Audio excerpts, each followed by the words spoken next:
প্রথম যেদিন পাত্রপক্ষ আমাকে দেখতে এলো সেদিনই তারা আমার জায়গায় আপুকে পছন্দ করে বসলো। বলার অপেক্ষা রাখে না, আপু দেখতে সত্যিই ভীষণ সুন্দরী, লম্বা, ফর্সা আর মুখের গঠন এমন যে চোখ সরানো যায় না।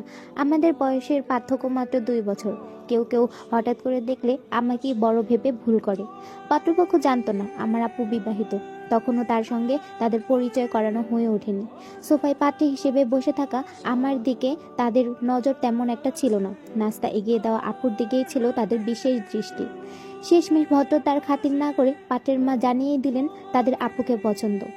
তাদের আর্মিতে জব করা ছেলের জন্য ওর অমন একটা মেয়েকেই তারা খুঁজছিলেন, ছেলের সাথে ভালো মানাবে।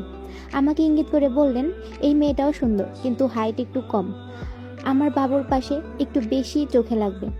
বাবার মুখ থমথমে হয়ে যায়। ভদ্রমহিলা কাউকে কিছু বলার সুযোগ না দিয়ে একাই গালগপ্প শুরু করে দিলেন।